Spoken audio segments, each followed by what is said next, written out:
The ridge didn't make sound. Not the rock beneath her ribs or the wind edging over her hood. The cold didn't ask questions either. It just pressed in, through fabric and skin, into the stillness of her bones. Staff Sergeant Lily Hart had been in position since 04:20, but time didn't mean much anymore. Her internal clock had settled into rhythm with the frost, with the soft crunch of distant patrol boots, with the slope of wind from the east. Her breath was slow, barely warmer than the air around her. She pulled it in through her nose, then let it go, in measured streams. She didn't fog the glass. She didn't twitch. Her heartbeat stayed steady at 54. Her left wrist carried a biometric sensor, tucked beneath the sleeve of her snow camo. She didn't need to check it. She felt the tempo in her fingertips, matched it to the rising light. She had crawled into place 5 hours before the team's expected breach window. The mountain was dry, bitter, and sharp. Nothing about it gave comfort. That was good. Comfort wasted energy. The shale under her elbows bit into the padding of her combat shirt. But her torso stayed flat. Behind the small edge of stone where her bipod was locked in, the Mk-22 sat tucked into a natural contour. The barrel faced down toward the valley. Cold metal and dark optics blended into rock. Her cheek touched the stock. No heat came back. Her scope was capped for now, but she aligned her eye anyway. Her eyelashes brushed the edge of the comb every 15 seconds. It was enough to track terrain. She didn't blink too much. Dry eyes blurred faster than wet ones. She had trained to hold still longer than the wind could whisper. Down below, the target compound held in silence. 3 buildings. Low wall. 2 towers. Nothing moved except a flag caught in the early breeze. She had counted every corner, logged every window, mapped where heat signatures lingered after the generator cut off at 02:30. She knew which roof vents blew sideways and which ones steamed vertical. Her gloves were standard issue, thermally layered and cut for trigger dexterity. The fingertips were reinforced with silicone grip, and even after hours, she could still feel the weight distribution through the Mk-22. No part of her rifle extended beyond the profile of her cover. Her sling lay flat beneath her body, and her drag bag was buried behind a narrow frost line 5 feet upslope. The silence was not peaceful. It was alert. Everything that could happen had not yet happened. But she was here, waiting. The small patch of lichen by her left elbow hadn't moved in an hour. That was how she marked wind consistency when visual cues vanished. Her spotting monocular lay beside her boot. It had fogged once, then cleared. She hadn't touched it since. The Overwatch role didn't ask for glory. It asked for presence, for patience, for readiness in the absence of motion. She wasn't the one who kicked in the doors or cleared the halls. Her job was to make sure the ones who did could get there, could breathe, could come back. She adjusted her body half an inch. That was all she needed. Her rear elbow realigned into granite. Her breathing never broke pace. The snow was supposed to fall by 06:45. She could feel it building. The way the light curved under the cloud deck told her more than the forecast. She didn't need radio chatter to know that Reaper team was forming up. They were probably 20 minutes out from exfil brief. She stayed silent. Her mouth was dry, but she didn't swallow. Too loud, even in a place where no one could hear her. She honored the quiet. Her presence was a boundary, not just between concealment and discovery, but between success and loss. She didn't have to be remembered. She just had to be right. Somewhere behind the far ridge, a bird shifted snow from a branch. She didn't turn. Her eyes stayed on the profile of the rooftop. She had seen a shadow there earlier. Not a person. Just movement. Maybe a tarp shifting. Maybe not. Either way, she remembered it. The pulse in her left temple ticked slow. She flexed her left pinky once, then froze again. The wind came back from the south. That was new. It would curve her shot 5 inches off axis at 620 meters. She logged it mentally. She didn't write it down. No wasted motion. She was the only one up here. That was the point. The ones who moved below her didn't know her name. She would never know their birthdays or faces, but they counted on her. Not for firepower, for clarity, for seeing the second before something happened, and acting without noise. Lily blinked once. The frost was forming on her ghillie hood. Her boots hadn't moved in 4 hours. Her weapon didn't breathe, but her presence filled the space like stone. Still, cold, absolutely ready. The ridge hadn't shifted since dawn. Neither had she. Lily's eye rested against the thermal scope, the lens already adjusted for distance and early light distortion. She didn't blink for 12 seconds, then once, just enough to reset moisture. The MK-22 stayed firm under her shoulder, its suppressor braced into rock. The bipod legs sunk steady into the stone, adjusted just millimeters for stability. She was locked in. Below her, the compound's outer wall cast long shadows across the south yard. Wind came in from the west at 4 knots.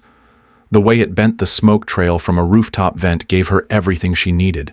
She logged the angle, then rechecked her dope card tucked beneath her left cuff. Humidity hovered near 40%. Air density, manageable. Shot drift was within expected margins. Still, she didn't lift the safety. The building layout had stayed consistent through recon. 3 primary structures, all single-story. 2 auxiliary units sat farther north. She mapped each window in her head, recalling which ones were barred, which had reflective glass, which might hide a scope or thermal sweep. Her field of fire covered nearly 200 meters east to west. Visibility remained clear for now. The weather wouldn't hold. 2 sentries made predictable rounds near the relay building. One carried his rifle across the chest with proper sling tension. The other let his weapon drag low, careless. Their pacing formed a loop every 4 minutes. She marked their patterns against her range marks in the dirt. Patrol discipline was moderate at best. But it wasn't their rhythm that caught her attention. It was the vehicle. At 0720, a dark SUV rolled through the inner gate. She noted dust across the bumper. Still settling. That meant recent travel. A second SUV followed close. Same model, unmarked. Same valley mud along the tires. The driver stayed inside, but the rear passenger stepped out. Tall, heavy coat, clean gait, and 2 bodyguards within 6 feet. His stance wasn't nervous. It was commanding. Lily tracked his position through thermal contrast. The body temp of the man never dropped from target norm. No limp, no hesitation. He moved like someone used to giving orders. Still, she didn't touch the trigger. There was no command yet, no green light. She adjusted magnification slowly. Her glove brushed the scope ring without sound. The man moved behind a generator housing, now partially obscured. Lily noted time, 7:34 a.m. She said nothing. Her presence remained fixed. Her rifle didn't move. The rules hadn't changed. Watch. Confirm. Wait. The rooftop had started to shift. Not quickly. Not enough to alarm. But Lily caught it. A man stepped out from a comms shelter near the antenna and lit a cigarette. His shoulders hunched against the breeze. The flame flicked sideways, giving her a clean vector on wind direction. He was careless. She didn't take the shot. Another man kneeled beside a steel crate, opening a latch with gloved hands. Inside, rows of flat relay units gleamed under the pale light. He checked connections, paused, and signaled to someone inside. Lily marked the timing. She didn't raise her chin, didn't whisper. Every detail logged internally. The one with the cigarette tapped ash near a vent shaft, then leaned back like it was just another morning. It wasn't. They had no idea what was about to hit them. Her scope stayed locked on the edge of the antenna base, where 3 figures gathered briefly, then split. She tracked the one carrying a tablet. His movements were smooth, practiced. He paused twice to look skyward. She adjusted magnification but didn't refocus away from the primary. A soft buzz passed overhead. The drone came in low from the west, its sweep arc wide but predictable. Lily shifted her breathing to minimize heat bloom. The gilly mesh over her scope had frozen stiff. She waited for the drone's camera to pan left. When it did, she held her breath for 9 seconds. Then it passed. The wind carried it eastward, humming toward another grid quadrant. She reset her chest pressure and blinked once. Vision stayed clear. Then the crunch came. Not loud, but distinct. A boot displaced shale somewhere to her left. She didn't move. Not even her eyes. Just listened. The snow had hardened under frost, and the sound meant proximity. Another step. Closer. Then the hiss of breath from effort. Lily's glove shifted imperceptibly along the stabilizer strap. The weight distribution returned to center. Out of the corner of her eye, she caught motion. A scout climbing slow, scanning the ridge with a compact monocular. He was less than 10 meters out. Another scout followed behind, pausing to cover him from elevation. They weren't just patrolling. They were tracking. Closing in. Lily didn't twitch. She let her pulse settle back to 52 and counted seconds using the flicker of snow across a nearby bush. The lead scout moved again. He glanced toward her position but kept walking. His thermal sweep missed the foil layer embedded beneath her gear. His boot came within inches of her elbow. She felt the vibration. Didn't flinch. Not when he paused. Not when he turned his head. Only after he passed did she exhale through her nose, slow and silent. Her heart didn't race. Her aim didn't shift. The rules were clear. Not yet. The click in her earpiece was faint, barely a shift in static. Lily didn't react at first. Drops happened. She toggled the squelch once, then twice. Nothing. The silence returned thicker than before. She tried the secondary channel. Still nothing. No chatter. No status check. Not even ambient feedback from Reaper Team's position. The frequency was dead. She tapped her throat mic again and watched for signal return. The HUD element in her monocular stayed dark. No green bar, no ping.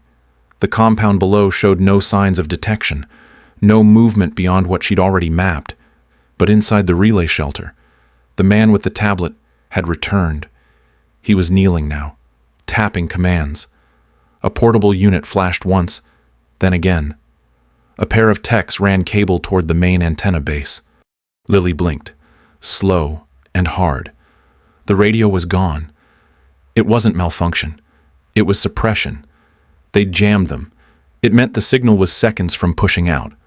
Coordinates, likely encrypted uplink, probably live feed identifiers from drone sweeps in the valley. The target they wanted was still inside the compound.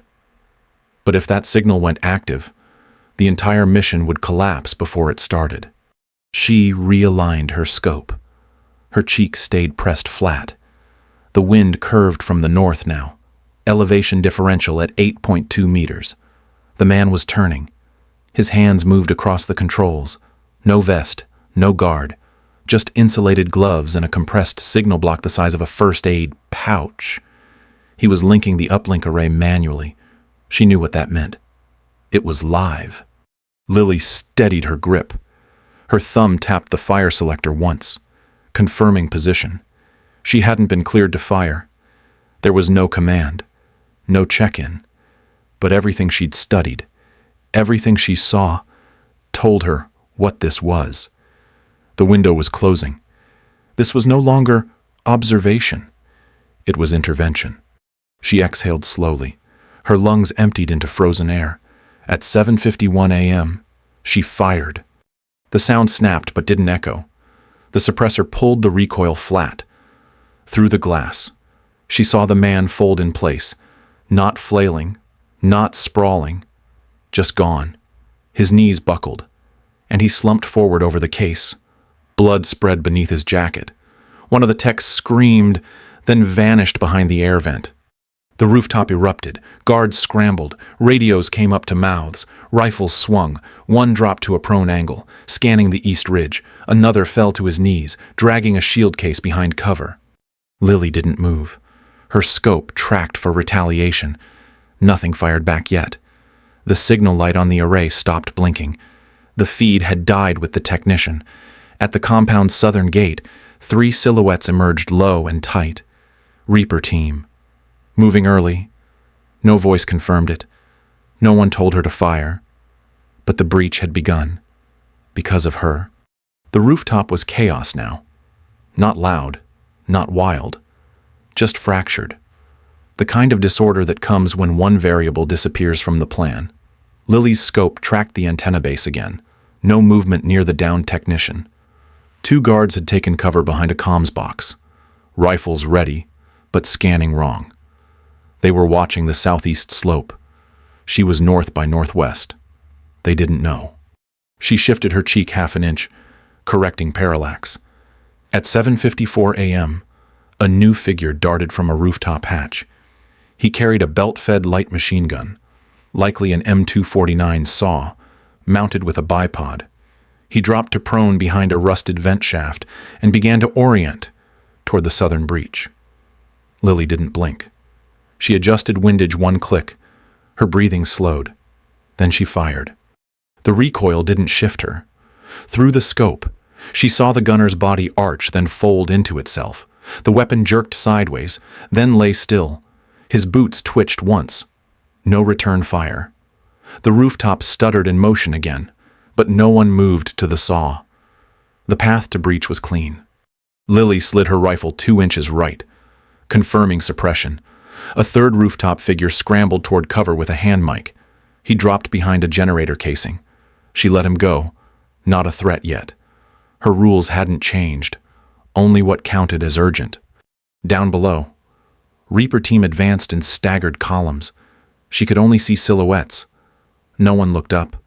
They didn't know they were being cleared from above. At 7:58 a.m., one team member shifted too wide, exposing himself in a blind arc near the compound's east stairwell. Lily saw it a second before the shooter did. The flanker came into view fast, cutting across the second-floor walkway. Civilian clothes, but trained gait. AKM in hand, muzzle rising. Lily had less than 2 seconds. She didn't breathe. She fired. The shot hit just below the sternum. The man dropped before the round finished its echo. His body rolled to the base of the wall. The breach team kept moving. No pause. No sign of awareness. Just forward. Lily cycled her bolt smoothly. The brass ejected clean and tumbled into her drag mat. She locked back into position and rechecked sectors. Courtyard clear. Rooftop still unstable. She shifted elevation and rescanned windows for glass reflection. One caught her scope for a second. She marked it, then let it go. She wasn't looking for recognition. She wasn't even looking for outcomes. Her task wasn't about aftermath. It was about rhythm. Shot. Adjust. Track. Confirm. Every round she'd fired had redirected energy. Each one shaved off seconds from the chaos. Every trigger press bent the timeline slightly back toward success. No voice called her name. No one asked for a check-in, but the team below kept moving. They kept breathing. That was her metric. Lily rolled her shoulders once to reset tension. Then she settled again. The next choice hadn't arrived, but she would be ready when it did. The snow crunched once, and then again. Each sound echoed through Lily's ribcage like it belonged to her. At 8:10 a.m., she knew what was coming before it crested the slope. 2 silhouettes moved in staggered formation, dark figures outlined by infrared overlay. The lead scout carried a compact thermal scope with dual-band filters. The second had an MP7 slung low and eyes set straight on her ridge. They weren't guessing. They were hunting. Lily didn't move. Her hand stayed molded to her rifle. Her trigger finger floated above the guard. Her breath pulled shallow through her nose, then froze inside her mask. Any exhale now would fog the optic. She sealed it in. Her jaw clenched behind her cheek pad. Even blinking could shift shadow. So she didn't. The scouts split 10 feet apart. They advanced like they'd trained for it. Deliberate. Deliberate. Pause. One of them scanned low across the snow crust, sweeping from brush to stone. The thermal scanner hummed softly as it passed over her. She felt the buzz through air more than sound. Its lens caught her center mass for less than a second, then moved. She had double-layered her insulation that morning for this exact reason. No heat profile to bleed through her gear. The outer foil lining wrapped every fold. She had packed snow against her hips to mask rise. The scope glass lay flat to avoid reflection. Her head was buried so deep into the rifle it felt fused to it. One scout stepped forward again. The boot landed within 30 inches of her elbow. The vibration moved through her like water. He paused, scanned, then stepped again. This time even closer. She could see the mud crust along his boot tread. Her heart rate hit 60. It had stayed at 54 since she took position. That jump was her only betrayal. Still, she didn't move. The snow beneath her had started to melt slightly from her body heat hours ago.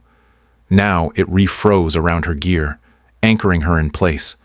Her rifle remained motionless, angled downward to prevent even the hint of steel reflection. Her drag bag was buried beneath snow 4 feet behind her. There was no fallback. This was it. The second scout moved up beside the first. He pointed, then scanned east. He lingered, panning the ridgeline. His breath showed through his mask, faint vapor trailing into still air. He said something too low to hear. The first scout responded with a hand signal. Then he turned and looked directly over Lily's position. She stared through the scope. Not through magnification, just straight through the glass. Her eye didn't twitch. Her breathing dropped to 1 inhale every 20 seconds. Below normal. Just enough. The silence pressed down. The wind didn't help her. It had stopped completely. The scout stepped forward again, then stopped. His boot toe hovered just above a rise in snow, right where the curve of her boot heel began under the drape. He tilted his head slightly, like he felt something off. The pause stretched. Then he exhaled hard. A shrug, a muttered curse. He turned away. The second followed. They didn't run, just walked. Downhill, like they weren't convinced, but also like they didn't want to believe what they might have seen. The scanner swept one final arc as it faded behind the slope. Then they were gone. Lily didn't move. Not even when the snow settled again. Not when her throat started to burn from holding breath too long. She let the cold reclaim the air between them. Let it erase their footprints with time. Then, slowly, she reset her right pinky across the rifle grip. Her muscles ached, but didn't tremble. She waited 3 more minutes, then adjusted 1 centimeter left. Her scope returned to the compound. The world kept moving, but no one knew how close it had come to ending. Not them, not Reaper Team, not even Command. Only her, alone on a ridge, still unseen, still alive. The first burst hit hard and sudden, rattling concrete and dirt into the air. It came from behind a false wall stacked cinder block, camo net draped, half covered by debris. Lily caught the muzzle flash before the sound even reached her. The gunner inside let off a controlled 5-round burst toward Reaper Team's flank. One operator went down hard, pinned behind a support beam. The others scattered wide, but not fast enough. Lily didn't think. She adjusted elevation 2 notches, shifted windage left, and fired. The round snapped through the top edge of the cinder block and caught the gunner just below the neck. His body jolted backward, and the belt-fed weapon clattered useless across the floor. She didn't watch him fall. She was already tracking the second shape that ducked in from the west wall. This one moved faster, tighter stance, with a short-barreled AK platform and a chest rig full of mags. He slid behind the same debris and raised his rifle to resume the fire lane. Lily exhaled once, blinked, and fired again. This round hit through the shoulder blade. The man dropped before he could reach the trigger. Below her, The breach team shifted again. One operator pulled the wounded man to cover. The others surged ahead, pressing past the kill zone. No voices came through her mic. Still silent. No acknowledgement. But the pace picked up. The rhythm changed. Lily cycled her bolt, reset her line of sight, and scanned for muzzle flash. None returned. The moment was over. But it had only turned because she saw it before anyone else. Because she chose without hesitation. 1 second later, it would have been different. The pinned man would have bled out. The others stalled. The breach delayed. Instead, they moved forward, because of her, because of one silent shot, then another, and still, no one knew. At 8:18 a.m., movement flicked across the upper south rooftop. Just a shoulder. A shift in balance. Lily caught it before the man fully broke cover. He was trying to flank wide, come in behind Reaper Team's new forward line. She adjusted elevation, accounted for incline, and fired. The round punched through the corner vent where he thought he was hidden. His body dropped hard and didn't move again. She held her sights steady for another 6 seconds. No reaction. No return fire. Just wind against the ridge and the low drag of her breath against the mask. Lily shifted 2 degrees right, eyes sweeping the remaining rooftops for glint. Nothing yet. But the fog was thinning. Visibility pushed out to 100 meters now. Good for the team.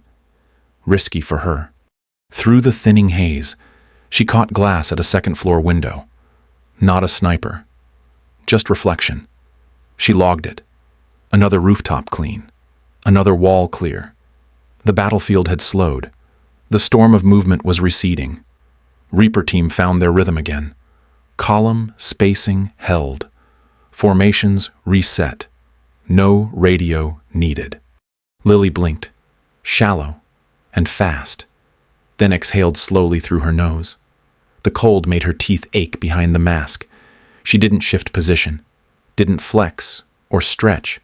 Just stayed still. The discipline was the point. It wasn't about credit. It never was. No one called her name.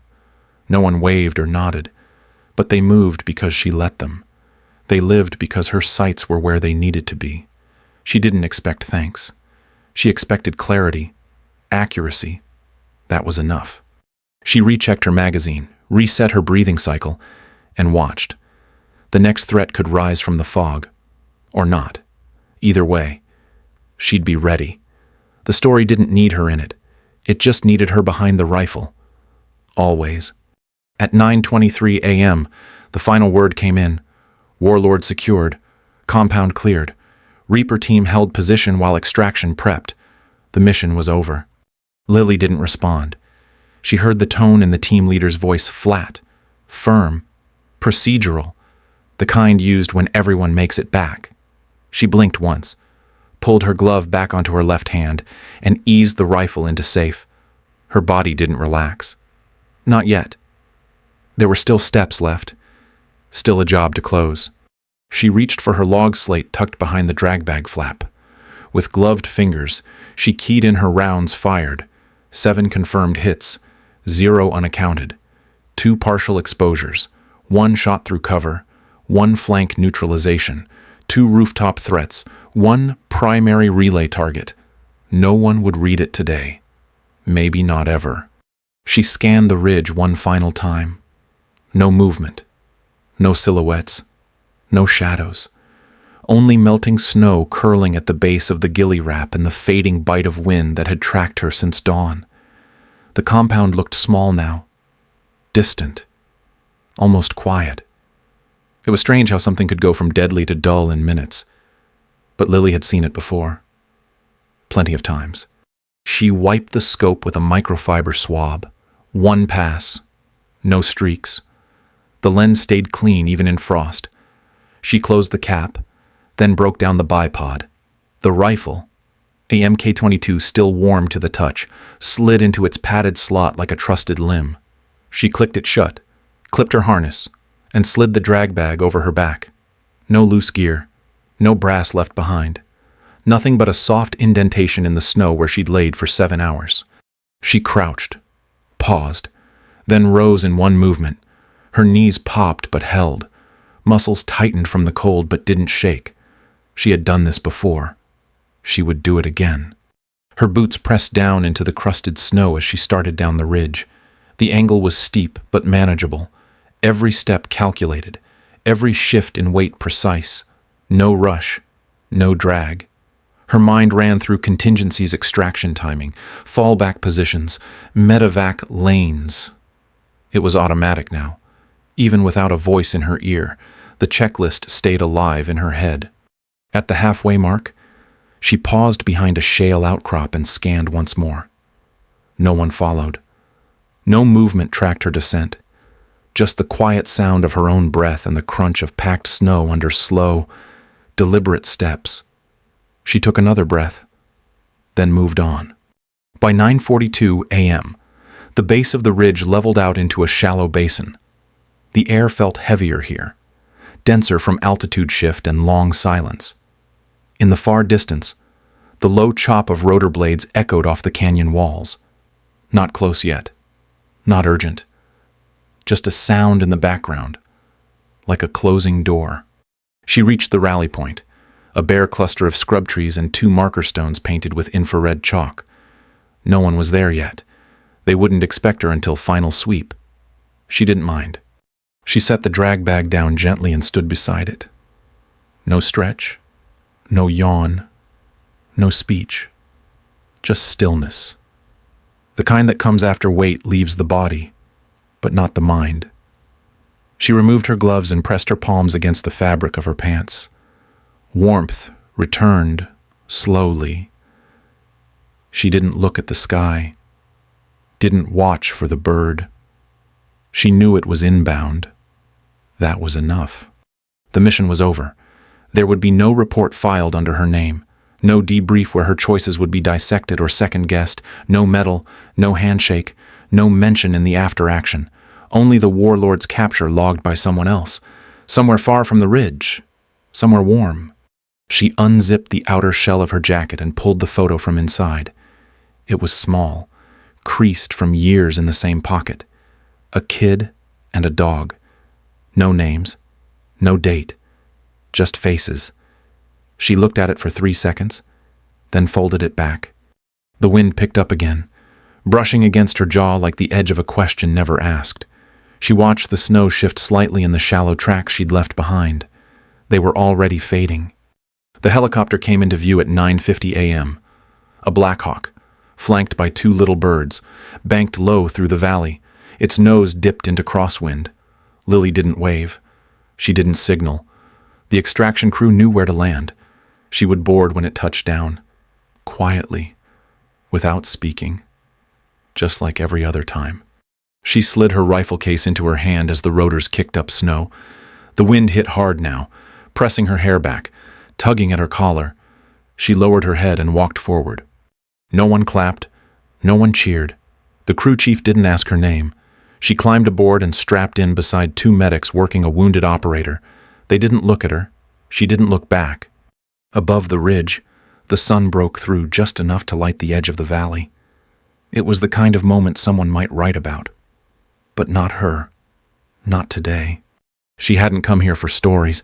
She hadn't stayed for rank. She did what had to be done. That was it. And now, there was nothing more to say.